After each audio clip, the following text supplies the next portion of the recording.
We wanted to create a movie that has a point to it, you know, and explores the effect of technology on young children, and what's kind of too much too soon. You know, you can only push kids so far.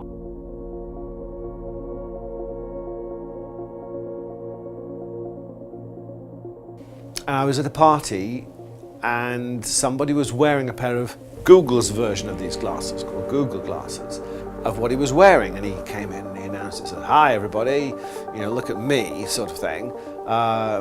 Say hello. So he was obviously streaming what he was seeing through the glasses to his Facebook account. And we were thinking, whoa, you know, we didn't ask.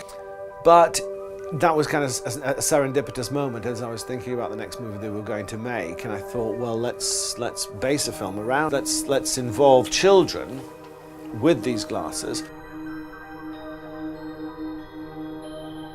Who needs a doctor when you have Ariel here to inform and advise? Basically, we had a concept. We knew that we wanted to do a movie that was to do with children and the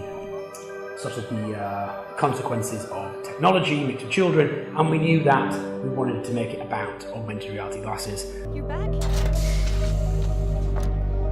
tell me you know what's going on. The kids, I have no idea. Guys, we need to go. So Martin and I, between us, created the synopsis. And what we did was we got together, we workshopped it, and we came up with the idea for the story, and obviously the characters, the story, all the basics, all the building blocks. And then I went away and wrote a draft one of the script, and then we really sort of started the creative process from there.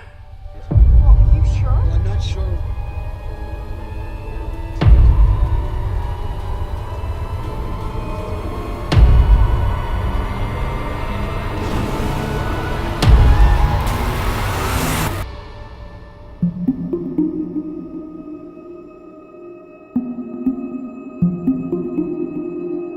Because the movie's set in Los Angeles, and we decided we wanted to shoot the movie, the interior, over here in the UK, and so we wanted somewhere that was completely, felt like it was cut off from the outside world. We looked at a few different locations in and around London. The criteria was that it had to be either underground or above ground with all the windows closed, for two particular reasons. One, we wanted to make it look as if it was an American movie. The majority of the film happens within this closed environment. And also, the facility in the movie as a character, you know, it itself, if you like, has a voice within the story. So we looked at a number of places that were kind of okay, and we thought we could make it work.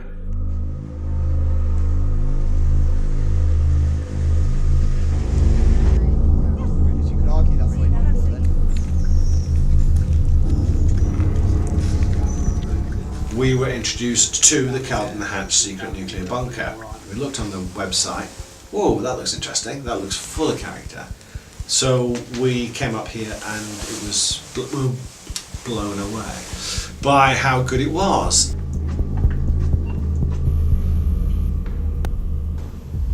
This location is really interesting. It's a very authentic place because obviously it's a nuclear bunker, so it's got a lot of history. It's currently a museum, so we're redressing the space to make it look sci-fi. And it's just weird how massive this place is. We're only using like 30% of it. It's crazy. The bunker is 35,000 square feet. It's about 40-50 foot underground. It's 100 foot deep.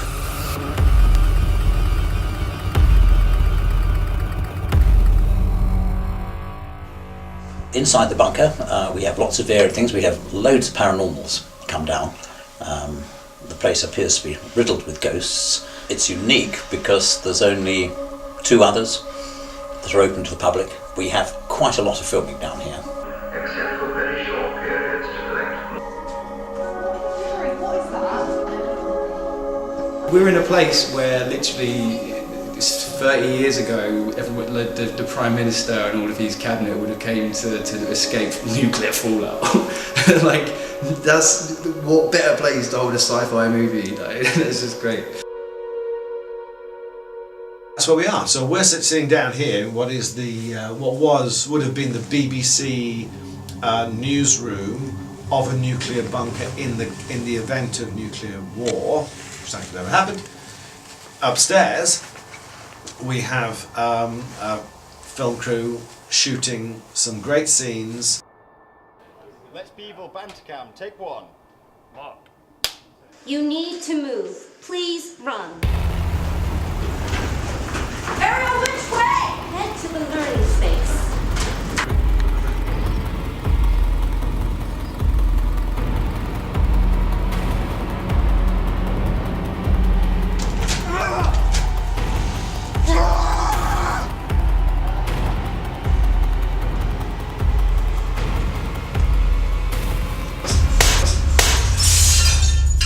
It's the first commercial feature film that uses multi points of view, cuts directly between them for the bulk of the movie.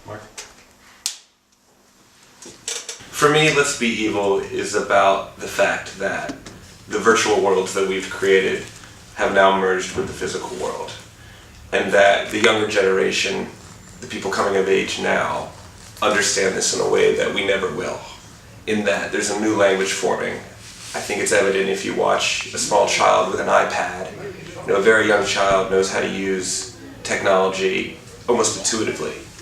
And as a result, they figure out new ways to use technology. They understand the technology in a way that relates to them, that essentially becomes more evolved than how we know how to use it. And I think this movie is taking that idea to an extreme, in that the children are given this technology, they see the way to manipulate it, and in turn they are able to take full control of this merger of the physical and virtual world. We're here building our camera rig. This is the Friday before we start shooting. This is our camera checkout. We have the movie rig here. The Red Epic Dragon on it. The movie rig is a gyro stabilizer that allows the operator to move freely while the horizons stay level. This is my operator Seth, who just flew in from Los Angeles last night on a red-eye. We're using Leica lenses, Leica Summicrons, really nice lenses. I'm really excited to use these. Relatively speaking, they're small and lightweight for professional cine lenses. They're obviously not actually that small and lightweight.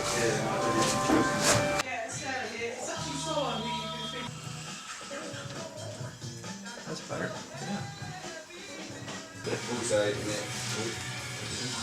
If you like, our mission statement was to create a point of view movie that the audience immediately bought into, and that obviously goes hand in hand with the fact that it's about augmented reality glasses, and the audience, for all intents and purposes, we want them to feel like they're putting these augmented reality glasses on, that it's an experience as much as it's a movie. With Let's Be Evil, we wanted to take a risk by doing something entirely in POV, essentially kind of merging that idea of pushing a live action movie closer to a video game.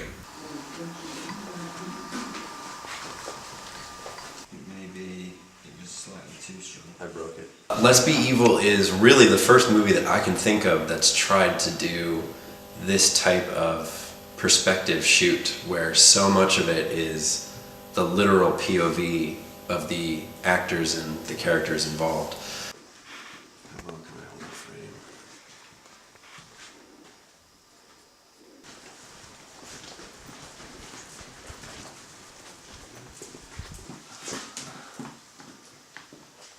Yeah, that was a little Bobby Sneaky Dog. So we are shooting this movie with the Red Dragon camera. And with that camera we are using a device called the Movi, which is something that's gaining popularity as a stabilizer rig. It uses gyro stabilizers to control the vertical axis, such that no matter how you move the camera, it always stays upright. And another benefit is that it can kind of floats in space, such that when you add what we call the human layer, being it arms or feet, you are able to dance alongside the camera and under the camera.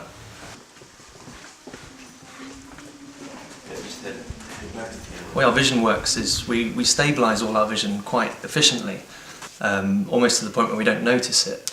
And that's one of the reasons we sort of figured the Movi is a good tool for this job. The rig weighs about 20 to 25 pounds when it's fully built, and we have some very, very long shots. So what we have is we have this rig called an easy rig, which basically has this giant hook that comes out over my head that holds the weight of the camera, and it puts it on my hips. So I don't have to worry about my arms getting tired because it transfers all the weight from my arms onto my body.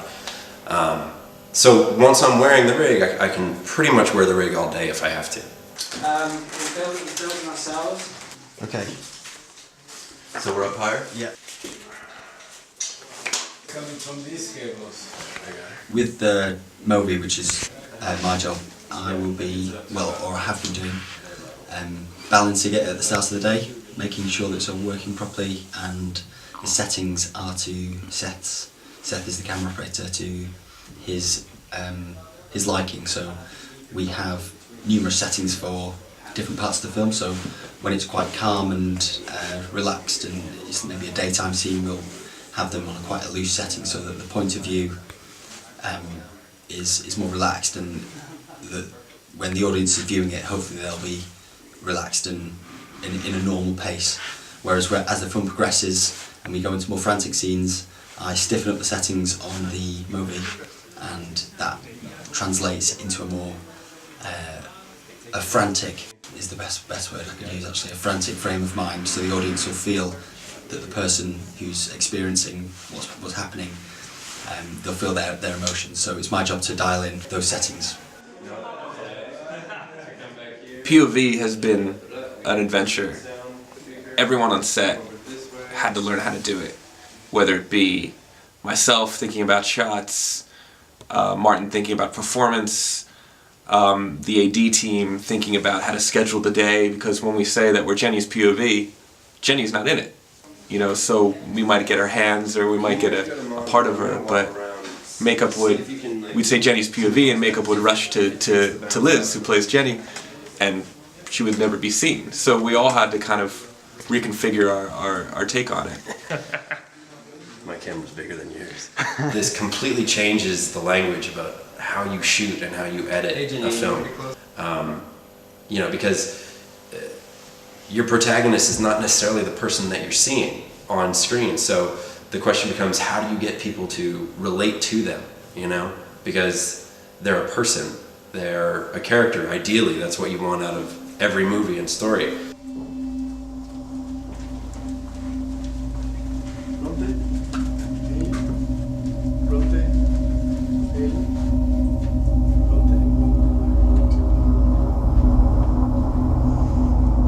So for myself as an actor, it was almost like learning a new language in choreographing these scenes with the camera operator. You become extremely close with the camera operator, you become almost part of the camera work itself.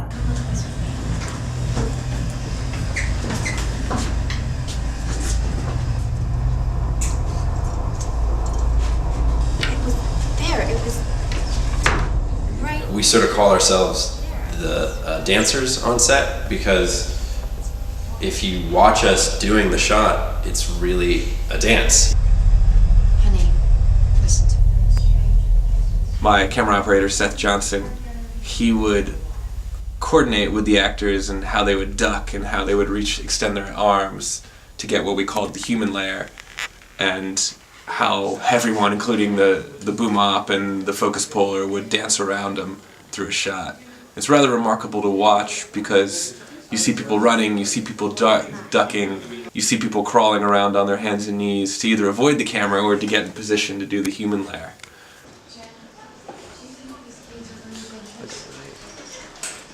We are shooting everything from people's perspectives, and that takes a lot of work from the camera operator, Seth, who I think is doing a great job of, as he's basically an actor as well in this, so he has to work very close with the actor he's portraying. And as a result, it's been fairly challenging to pull focus on these shots. So, you know, we might have 1 or 2 rehearsals, but most of the time it's fairly improvised and quite a loose feel to it. Slowly? Correct. Please do as I ask. Ariel, which door? The door directly in front of you, on your right. Okay. Lovely. That's looking good, guys. It's just, it makes the whole process completely different. You forget you're not doing a wide and you're not doing a 2-piece, and then you're not. It's all from everyone's point of view. So it's a weird one. You think, oh, we shot that, we caught that, but we have, and it's just so different that you. Half the time I don't really know what they're shooting, what they're filming, and the only time I'm sure is when I'm behind the camera doing my hands and fiddling, you know, doing my POV, and then you know exactly that you're not in that shot. But it's a very bizarre way to shoot, but it's been great because it feels like it's something different. We're pushing the envelope and we're.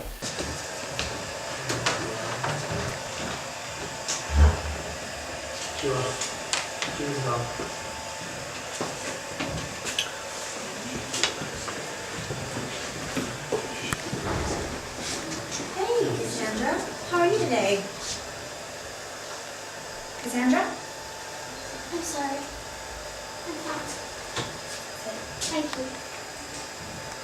Why don't you come join us? No. Thank you. I'm fine. Have a nice morning. Okay. It's quite difficult to do because obviously you've got this camera right in front of your face, so you can't really see the other characters. But so we're sort of crouching under. It was like being in the Matrix actually, because we're taught never to look into the camera, and suddenly we've been allowed to look straight down the lens, and that took about a week to get used to. It was strange because every scene we had to do 3 times, so we all became the camera. Where's that? Yeah, that's better.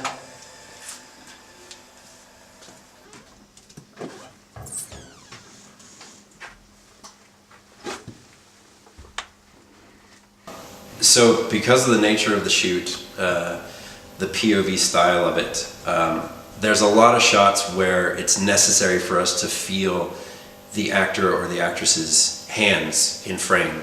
It was amazing to watch the evolution of it, because our first day, frankly, we shot barely anything, and we just had to figure out the language and figure out what worked and how to do it. And by the time we finished, Seth and Liz were complete pros. And as the shoot went on, it became almost like second nature to be able to choreograph these scenes with one another. And once we got the scene right and once we nailed it, that sense of achievement was so rewarding. Ariel? Something wrong with the security system? The locks on these doors, seriously. Well, The way that we're shooting a scene that on paper reads very, very simple, when you suddenly get it up with a camera and with an actress in a room, with a sound guy, with a boom pole trying to follow you around, with an AC trying to pull focus, you know, you might have like 4 to 6 people in a room not much bigger than a bathroom, and trying to not feel the limitation of that space and all the people in it is definitely a challenge. Cut that. Cut. That was fantastic as well. Okay. Our lead cast was 3 adults and 1 child.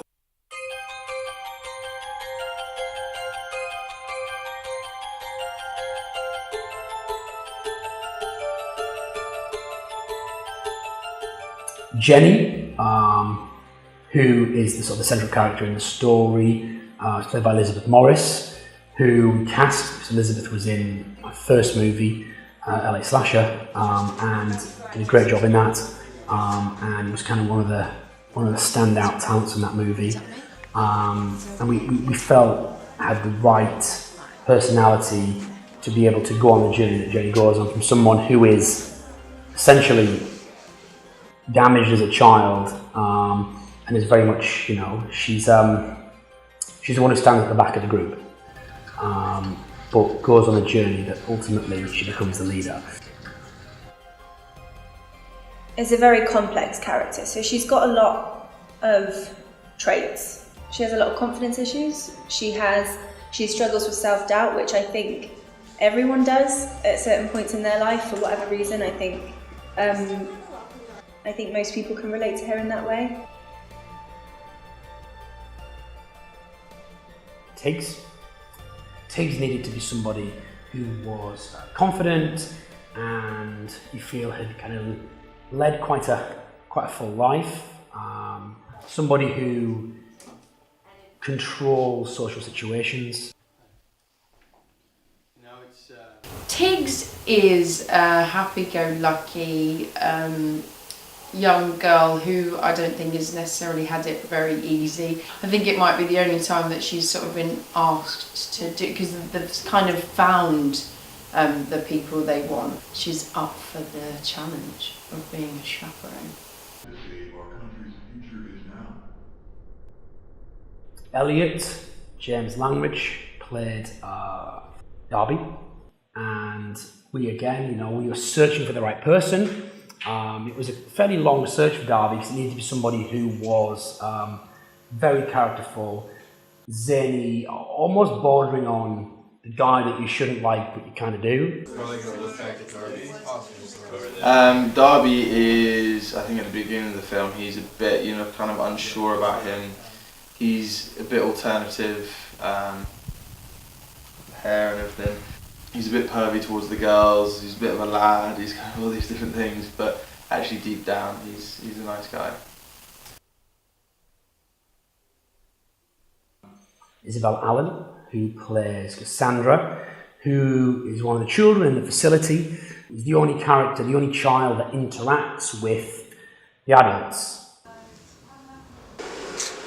So I play a character called Cassandra, and she's a bit of like a sad character, I guess. She doesn't really have any friends, and so when she meets Miss Jenny, she's very happy about it. Yeah, 35 minutes. And we've been lucky to work with this one here, and I've worked with children in the past, but she is a true professional. She's incredible. Freddie is a security guard within the story and setting. He's quite an innocent character, I'd say. But the important thing, certainly sort of for me when I was reading the script, he's a very human character.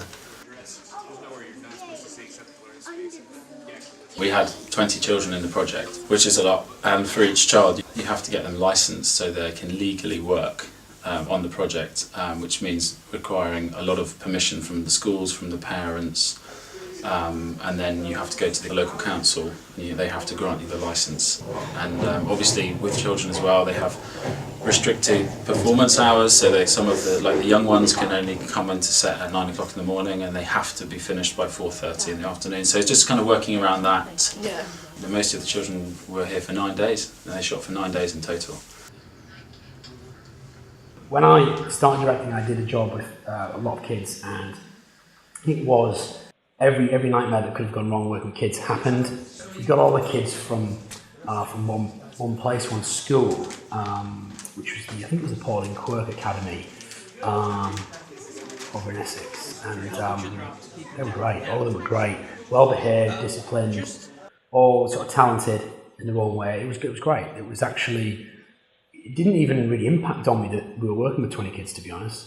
As well as one scene where Jenny lifts a child out of a hatch and puts her on the table.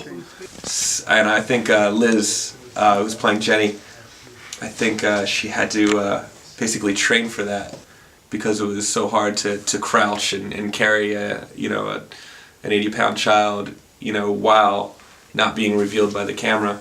There was a scene where Elliot, our lead actor, had to be naked, and I had to be his POV looking down at himself getting dressed. So, if you told me a month ago that I would be grinding up against the bare naked backside of an English boy, I would have probably had nightmares about that.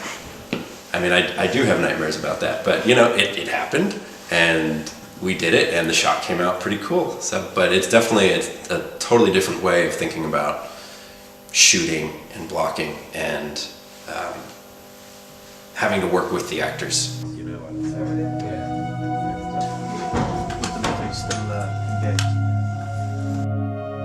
The most enjoyable scene would probably be the scene where me, Jenny, Tiggs and Darby are in the crawl space, because we had to do a few stunts and it's quite a confined space. In which we had to fit 4 actors. We had the DOP, we had the focus puller. There was packed with people, and in order to get what we needed to get, it had to be so finely choreographed to the point where we couldn't move an inch to the left or right, otherwise we'd get it wrong. I really enjoyed creating a character that I was going to play. That was something that was a real plus for me. I loved working on Let's Be Evil from start to finish. It's been a challenge, to say the least. It's been something new. We've created something new, and I think that's kind of where a lot of the challenges came from, particularly in the way that we physically shot the film. And also, you know, working with such a talented cast as well that have that same passion and belief in the film that you do is wonderful. We'd seen how LEDs had been recently, had been used in feature films, but they hadn't been used practically. What we did in Let's Be Evil, what was unique was the whole movie was lit with LED. We knew that by nature of POV, we wouldn't be able to use conventional film lighting. We knew that we needed to use what's called practical lighting, which is lighting that's built into the scene. And we also knew that the lighting was going to be a character in this movie, and that it was going to have personality, and it was going to influence the mood of the characters. The possibilities of what we could do with the lights were infinite. The color we could choose, the movement we could choose. On a whim, with a couple minutes of work on the computer from my gaffer, we were able to suddenly make it go from blue to red on one light or yellow to orange on another light. Cool. But it's working. Some of the challenges using LED as a practical lighting source in the film, but also the main light source in the film was whether they would actually emit enough light at all. I'm going to talk to you about something. It's 800. What we were doing essentially was building in architectural lighting that's supposed to look like it's been there.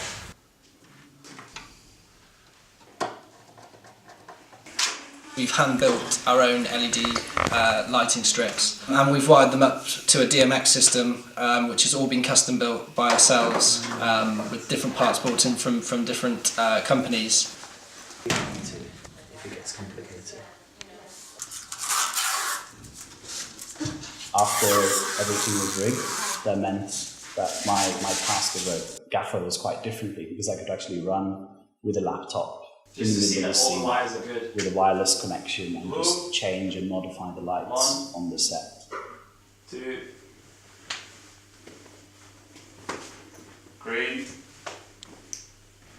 Usually film lights are sort of hidden, they're not supposed to be noticeable, and they're behind the camera. This time they're part of the set, the characters interact with them, they're visible, in which case it means all of the wires that we've run to and from the lights have to be hidden. They have to look like they've been installed as part of the set. And then we're already in a sort of complicated building with air vents everywhere and wires that are already here and pipes. So it's meant that we've had to run wires all through these tiny little gaps. It is, but we will. And that meant we had to run an incredible amount of cables. Just for one single setup, we would run 2,500 meters of cable, and that would take us a very, very long time to set up. Right.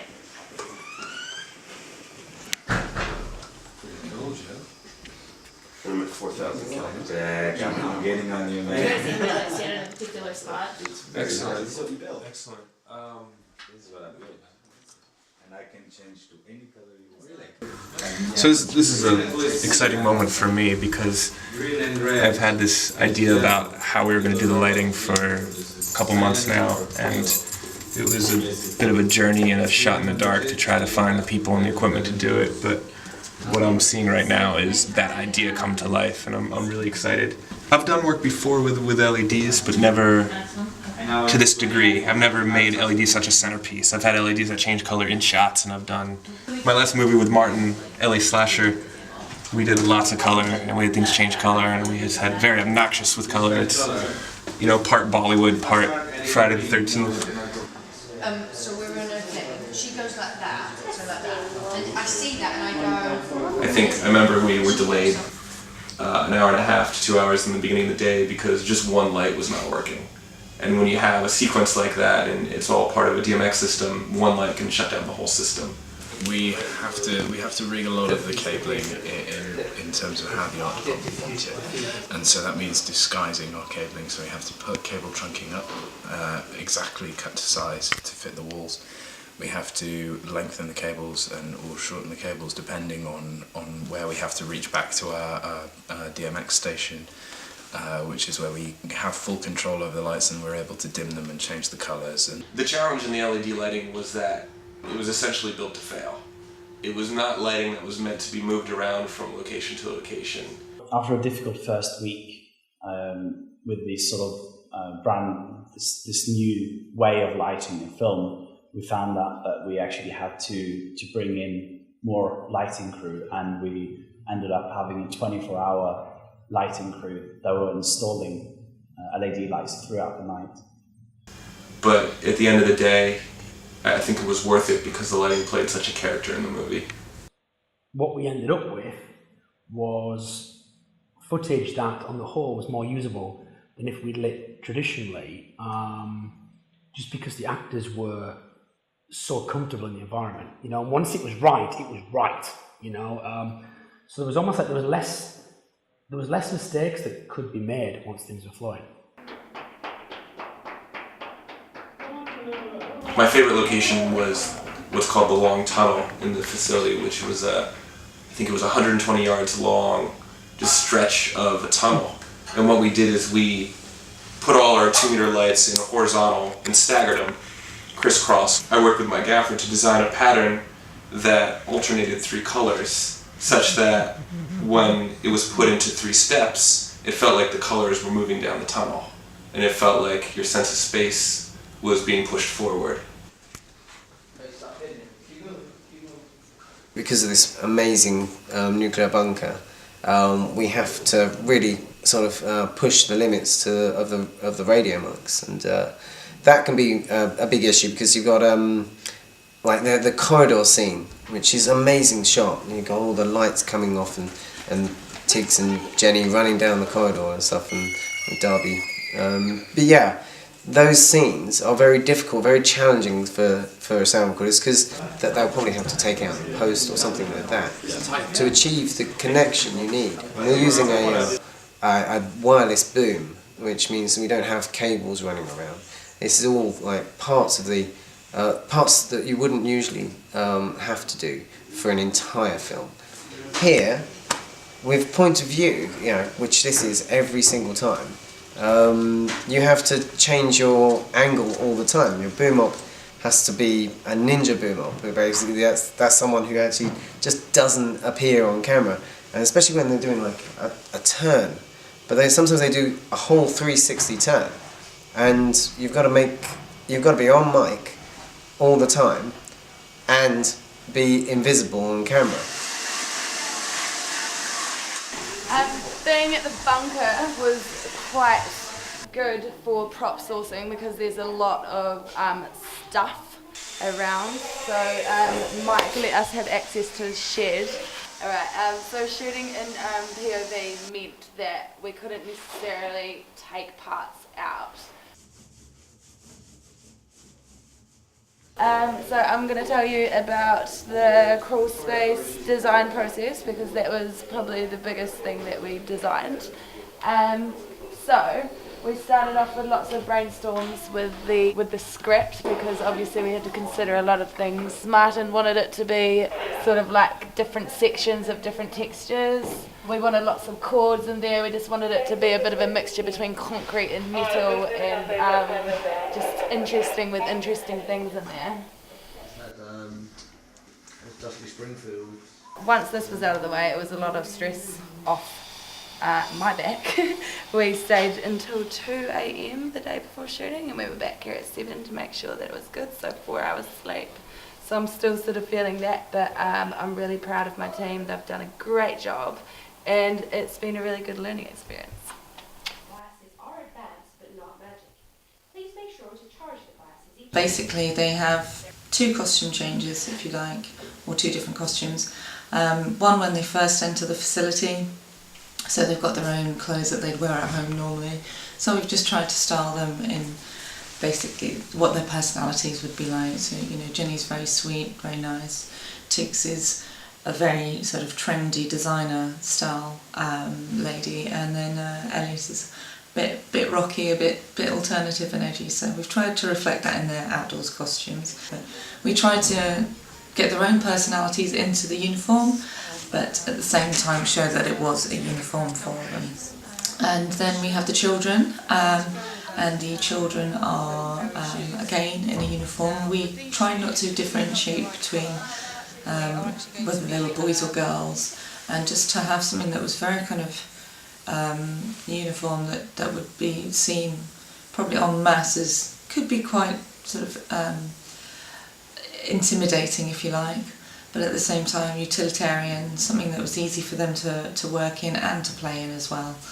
And in terms of the colouring, we decided on varying shades of grey, basically to fit in with the whole theme of the film. The film is very much LED driven, so we wanted something that didn't clash against that, something that complemented it very well, but that also gave a differential between adults and children. It's been a fantastic experience. In particular, we tried to take the LED lights from the background and incorporate them somehow into the costume, so we created an LED badge. Trying to get that to stay static without having a switch inside it can prove difficult, and batteries running low, constant swapping of things, so that just does add to times. But maybe another challenge is when we've had various murder scenes, so we've had to make sure we've had duplicate costume ready and available for that, and you know, working very closely with the makeup department, who have been absolutely amazing. Just making sure that we've got continuity correctly in terms of blood on Darby's bandage, and in terms of sort of any wounds that we've cut. And then in terms of the glasses, these were actually designed and made by the director's father. So fitting those has been interesting. We've got very small children with very small heads, so hopefully we've achieved the desired effect. We wanted to give the idea of this is a sci-fi movie, but at the same time it's very contemporary, so not to have anything that was too out there in terms of costume, to have something that was very much identifiable with now, but at the same time could be positioned in any future time element, if so be it. The makeup was quite natural makeup. They're meant to be fresh, you know, running around and just being in their rooms, location. Everything was fresh, simple, nice, nothing too glam or overdone. Hair, again, really simple, like just keeping them quite natural, how they would have it as their character, just, you know, like down, how you'd usually do your hair, tying it up for Jenny, like she was quite a panicker, so she'd always be stressed and just showing her hair up. And Darby, obviously, he's got the really cool shaved sides and all messy hair.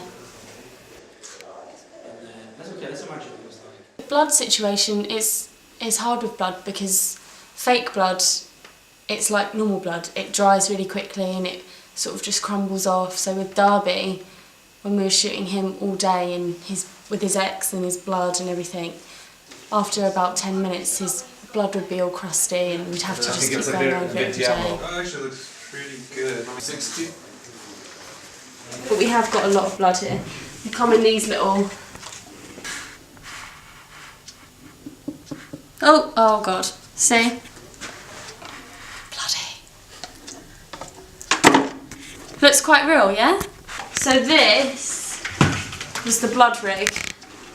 So, hold on a minute. So you attach this to... So this was going to be Kara's wound. So you'd attach this underneath the shirt to the wound. And then you stand far away, so you can run away from that and not be on camera. And then as you push down, the blood will start sort of pouring out from here. So this is all full of blood. And then you can operate it.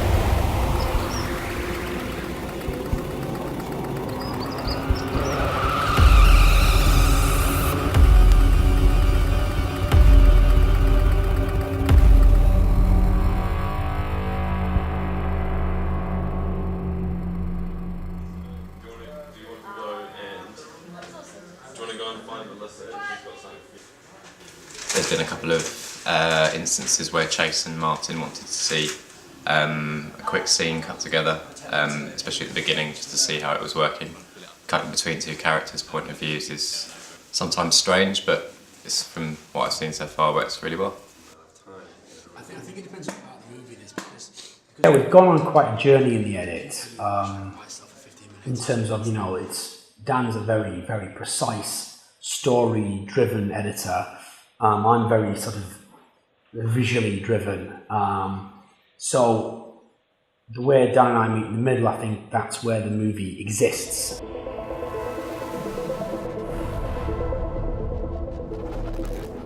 Well, when I first looked at the footage, I immediately thought it was a kind of a surprise because it was all shot point of view. So the camera is the person essentially, or it's the camera's in the glasses. And then trying to find a cutting path through that has always been quite challenging to kind of immerse you, but for it to not to annoy you on every kind of edit and every cut.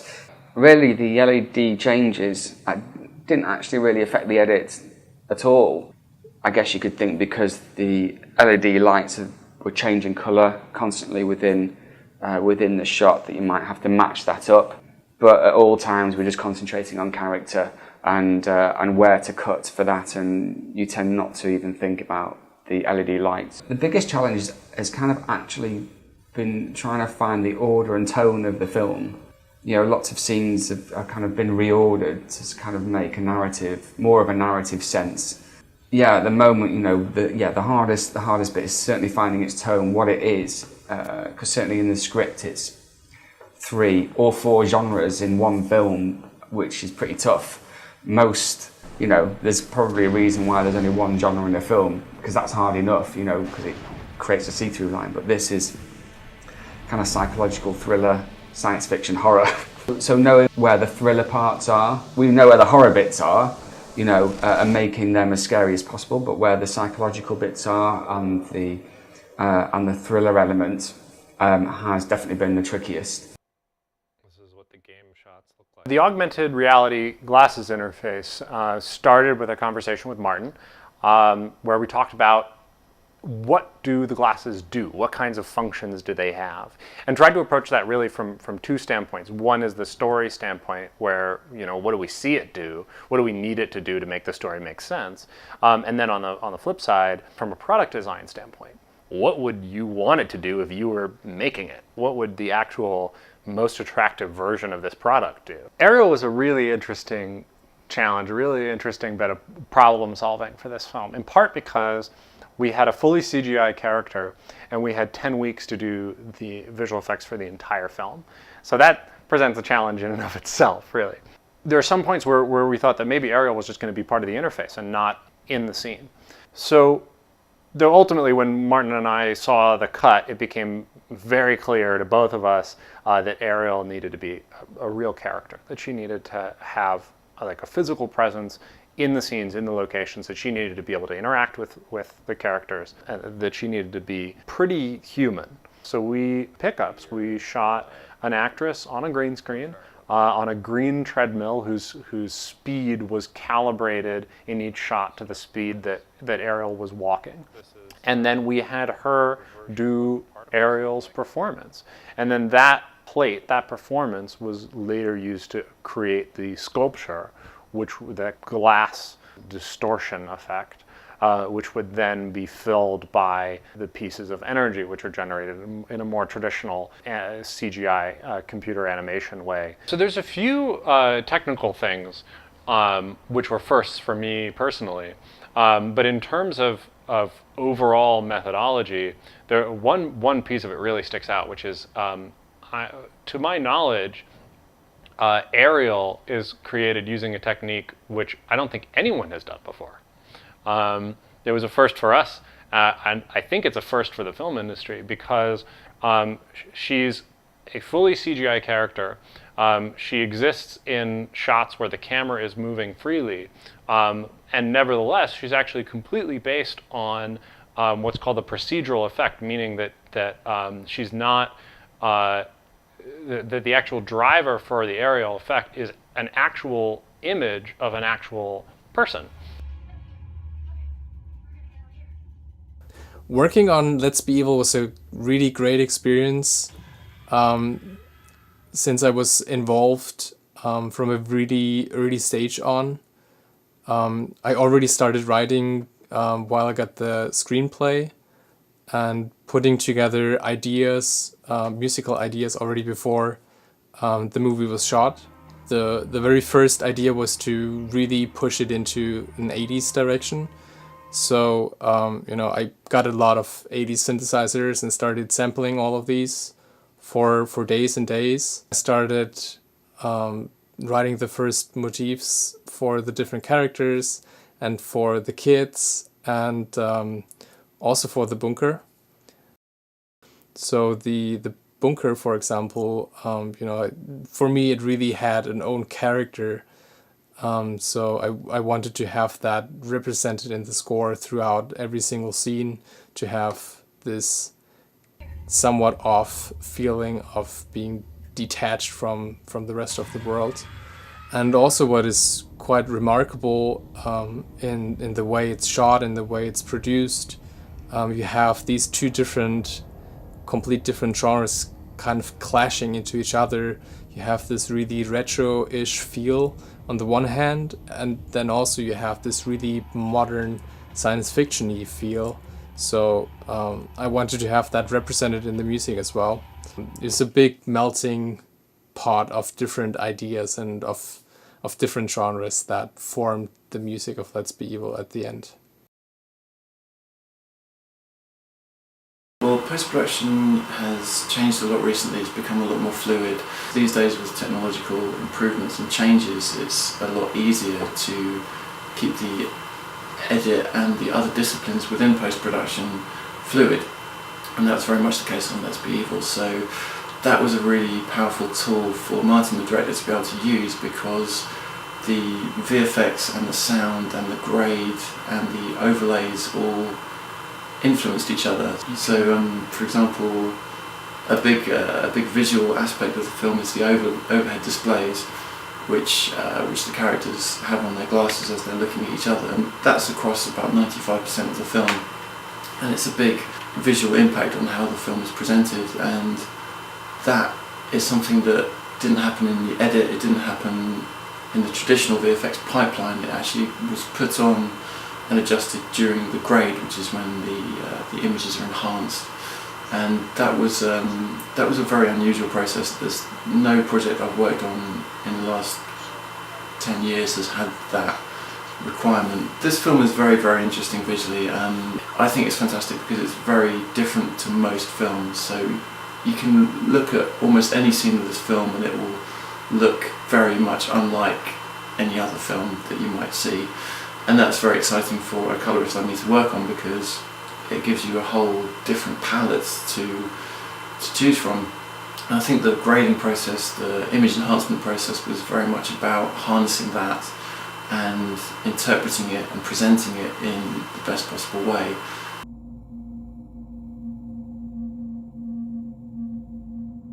If you like, our mission statement was to create a point of view movie that the audience immediately bought into, and it didn't jar, it felt right, it felt comfortable, and more importantly, it felt immersive. And that obviously goes hand in hand with the fact that it's about augmented reality glasses, and the audience, for all intents and purposes, we want them to feel like they're putting these augmented reality glasses on, that it's an experience as much as it's a movie.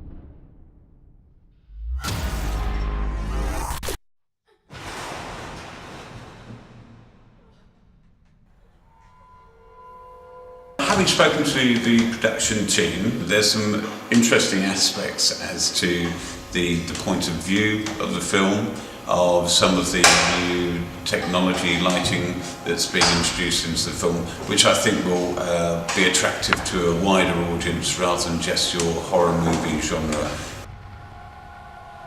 Horror genre is a great film to get involved in, but it's a new concept, and that it had children involved, and the point of view element of the filming was something that's new and unique, and hopefully will help promote the film. So that was of great interest to me. It'd be fantastic if Let's Be Evil sort of took off, and who knows, if Let's Be Evil 2 is a possibility, then I'd love to get involved in that.